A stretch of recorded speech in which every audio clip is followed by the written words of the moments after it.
नमस्कार दोस्तों, मैं हूं सुमित और आप देख रहे हैं हमारा यूट्यूब चैनल रूहानी रात, जहां हम आपके लिए लाते हैं रहस्यमयी और डरावनी कहानियां जो आपकी रूह को हिलाकर रख देंगी। आज की कहानी है बरखा की, जिसने खुद हमसे अपनी ये दिल दहला देने वाली घटना साझा की। यह कहानी है एक लड़के की जिसने बरखा से एक तरफा प्यार किया और उस प्यार में इतना अंधा हो गया कि उसने उसे पाने के लिए काले जादू का सहारा लिया।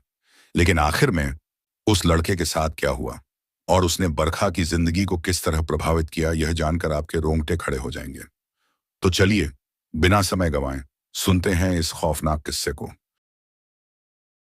पटना के पास एक छोटा और शांत गांव था, जहां हरियाली से घिरे खेत, ठंडी हवाएं और सरल लोग रहते थे। इसी गांव में बरखा नाम की लड़की का घर था।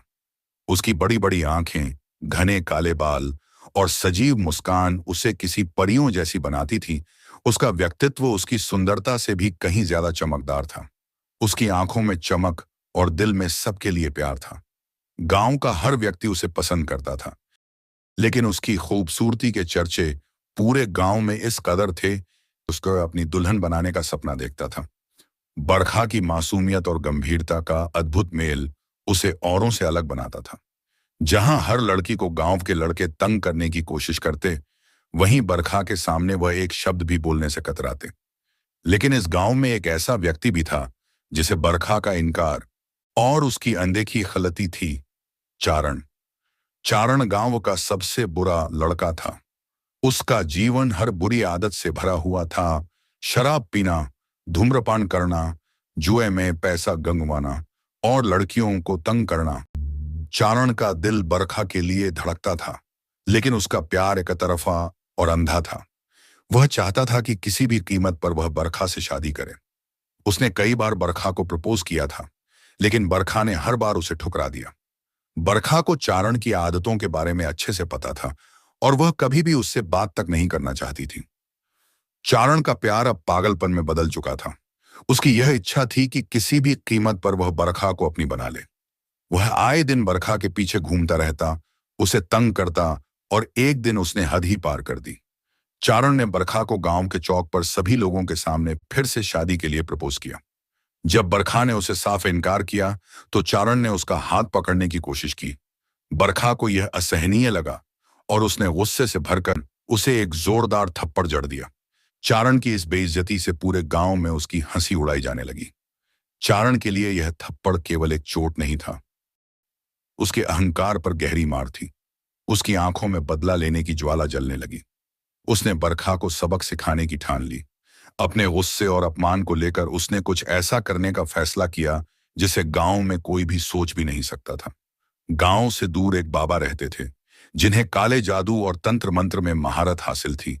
यह बाबा तंत्र मंत्र और वशीकरण के लिए कुख्यात था। चारण ने बाबा से मिलने का निश्चय किया। बाबा का चेहरा डरावना और आंखें जादुई थीं। चारण ने बाबा से बरखा पर वशीकरण करने की विनती की। बाबा ने कुछ दिनों तक तंत्र मंत्र किए और अपने शिष्य से कहा, अब देख, जो तू चाहेगा वही होगा। बरखा अब तेरे वश में होगी। तंत्र मंत्र का असर धीरे धीरे बरखा पर दिखने लगा। वह बिल्कुल बदल गई थी। उसकी हंसी अब गुम हो गई थी। रात को अचानक उठकर वह घर से बाहर चली जाती थी और गांव की सड़कों पर अकेले चिल्लाती रहती थी। उसके घर वालों को कुछ समझ में नहीं आ रहा था कि उसके साथ क्या हो रहा है। वह कभी अचानक जोर जोर से रोने लगती, कभी बिना किसी बात के गुस्से में चिल्लाने लगती। उसकी हालत दिन ब दिन बिगड़ती जा रही थी। बरखा के परिवार वाले बहुत परेशान थे। उन्होंने गांव के कई डॉक्टरों से सलाह ली, लेकिन कोई भी इसका इलाज नहीं ढूंढ पाया। गांव के लोग तरह तरह की बातें करने लगे थे, लेकिन कोई भी सच्चाई नहीं समझ पा रहा था।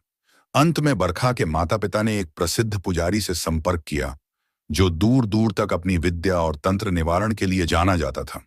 पुजारी ने बरखा को देखा और तुरंत समझ गए कि यह किसी काले जादू का परिणाम है। पुजारी ने गांव में एक विशेष अनुष्ठान का आयोजन किया। पूरे गांव को बुलाया गया और एक रात भर की तंत्र मंत्र पूजा की गई। पुजारी ने कहा, इस जादू को तोड़ने के लिए हमें देवी मां की विशेष कृपा की जरूरत है। यह काम इतना आसान नहीं है, लेकिन भगवान का आशीर्वाद है तो हम इसे कर पाएंगे। रात भर की पूजा और मंत्रोच्चारण के बाद धीरे धीरे बरखा की हालत में सुधार आने लगा। वह वापस अपनी पुरानी स्थिति में लौटने लगी उसकी विचित्र हरकतें खत्म हो गईं और उसकी खोई हुई मुस्कान वापस आ गई। बरखा फिर से वही लड़की बन गई जो बहुत प्यारी और मासूम थी, जिसे पूरा गांव जानता था। अब वह पूरी तरह स्वस्थ और ठीक हो गई। बरखा तो ठीक हो गई, लेकिन कहानी अभी खत्म नहीं हुआ। युवा इस बार काला जादू का असर उस लड़के पर दिखने लगा जिसने बरखा के साथ ये घटिया काम किया था। उसकी रातों की नींद उड़ी हुई थी। उसे अजीब से सपने आते जिसमें अंधेरा, डरावनी आवाजें और उसे मारने वाले भूत प्रेत दिखते। वह बिना किसी कारण बीमार पड़ गया और हर दिन कमजोर होता चला गया। गांव के लोग उसे देखकर समझ गए थे कि यह उसके कर्मों का फल है। एक दिन चारण अचानक से गांव से गायब हो गया।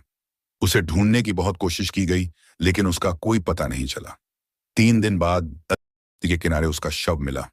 उसकी मौत रहस्यमयी थी। उसके चेहरे पर भय का भाव था, जैसे उसने कुछ बहुत भयानक देखा हो। उसकी आंखें खुली हुई थीं और उसकी सांस रुक चुकी थी। गांव के लोग इसे काले जादू का उल्टा असर मानते थे, जो उसके बुरे कर्मों का परिणाम था। बरखा की कहानी ने पूरे गांव में एक संदेश दिया कि जो लोग स्त्रियों की इज्जत नहीं करते, उन्हें अंततः अपने बुरे कर्मों का फल भुगतना पड़ता है। सत्य की हमेशा विजय होती है, चाहे कितनी भी बड़ी बुराई क्यों न हो। बरखा ने अपनी पढ़ाई पूरी की और एक सशक्त महिला के रूप में उभर कर आई। उसकी कहानी अब गांव की हर लड़की के लिए प्रेरणा बन गई थी। लोग उसकी बहादुरी की मिसालें देते और कहते, बरखा जैसी हिम्मत अगर सब में हो, तो कोई बुराई किसी का कुछ नहीं बिगाड़ सकती। दोस्तों, क्या आपको कहानी अच्छी लगी? अगर आपको कहानी अच्छी लगी तो मुझे कमेंट बॉक्स में बताएं। और अगर आप भी भगवान हनुमान को मानते हैं तो कमेंट में लिखें, जय बजरंगबली और जय श्री राम। धन्यवाद।